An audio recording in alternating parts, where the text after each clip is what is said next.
Bruno's overall contribution to the birth of modern science is still controversial. Some scholars follow Francis Yates in stressing the importance of Bruno's ideas about the universe being infinite and lacking geocentric structure as a crucial crossing point between the old and the new. Others see in Bruno's idea of multiple worlds instantiating the infinite possibilities of a pristine, indivisible one, a forerunner of Everett's many worlds interpretation of quantum mechanics. Drawing upon the Hermetic traditions, Neoplatonism, and the burgeoning realm of Renaissance magic, he wove a syncretic way of thought. His goal was not mere eclecticism, but an earnest endeavor to find the perennial wisdom, the prisca theologia, that transcended individual traditions. The Hermetic texts, with their focus on man as the magus who could control and transform nature, particularly fascinated Bruno.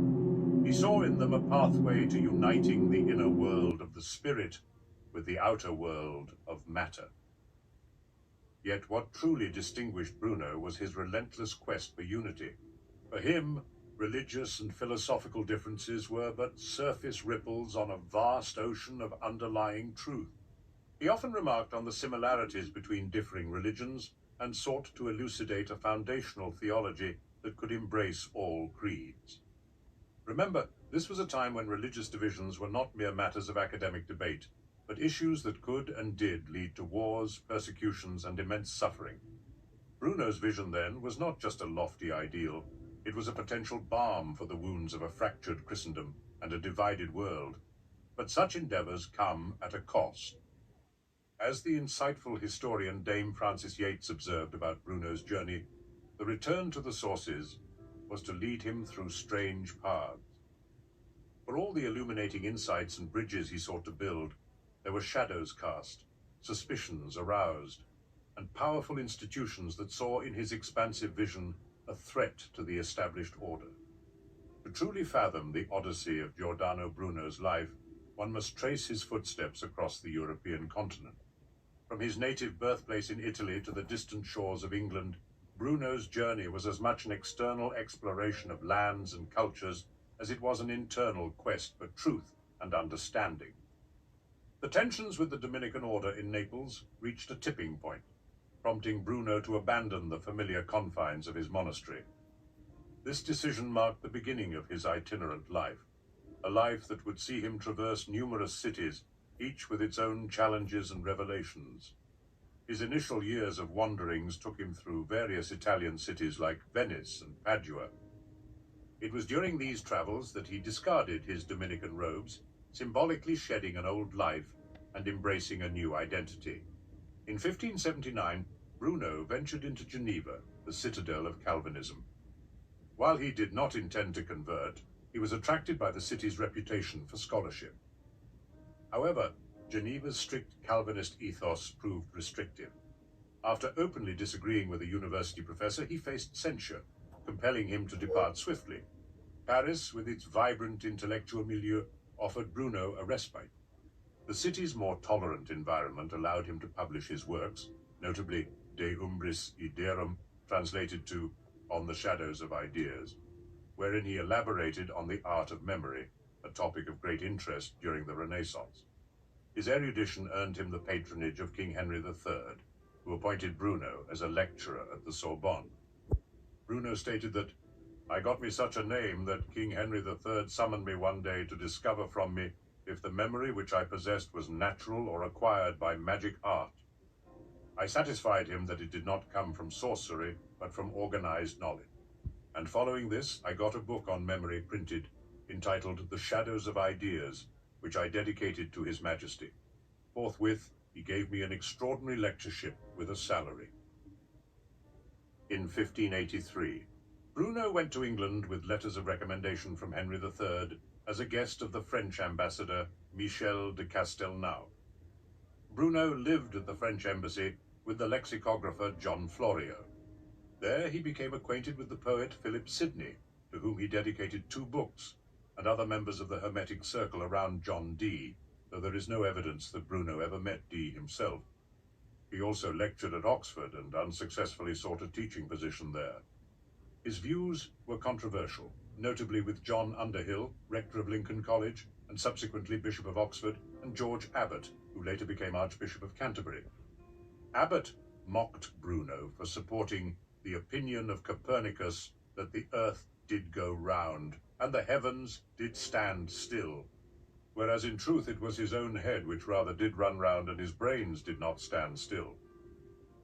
Bruno penned some of his critical works during this period, such as La Cenia delle Tenerie, and he propounded his cosmological views. However, England was no haven.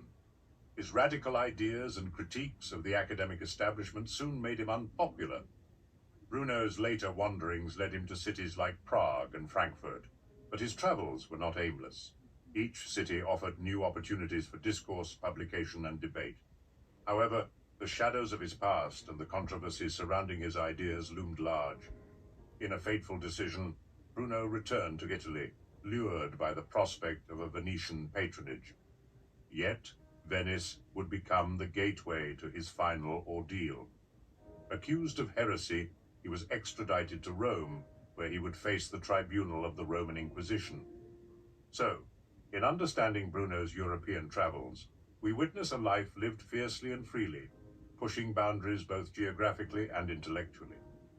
Yet each city, with its unique milieu, also shaped and refined his thoughts, preparing him for the ultimate test of conviction that awaited in Rome.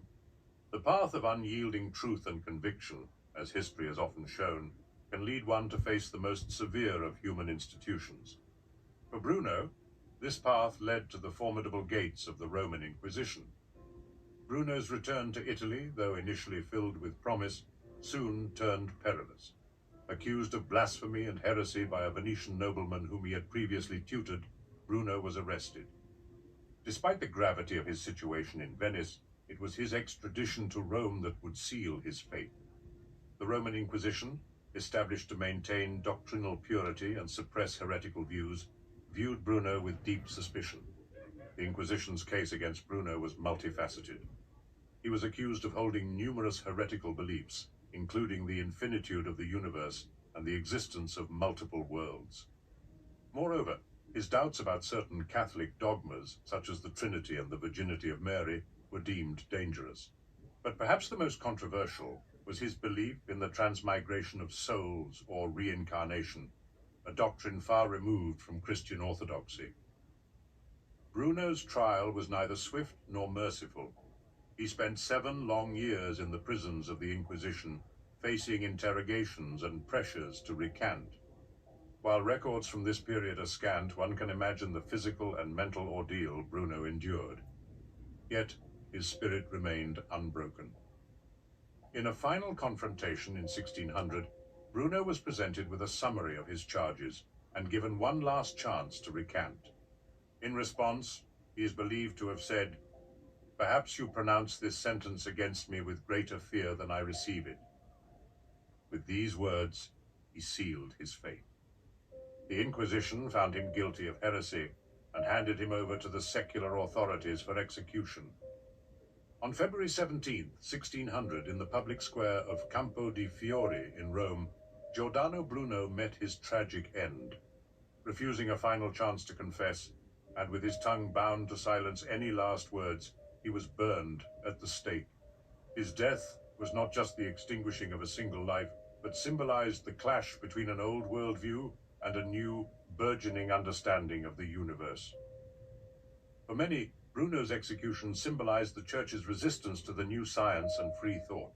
However, it's essential to note that his persecution was not solely due to his cosmological beliefs, but a combination of his religious, philosophical, and scientific views. Today, a statue stands in Campo de Fiori, commemorating Bruno's life and sacrifice.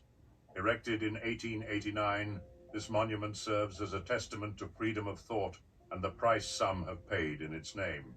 Bruno's legacy, while rooted in tragedy, has also been a beacon, illuminating the ideals of intellectual bravery and the pursuit of truth, no matter the cost.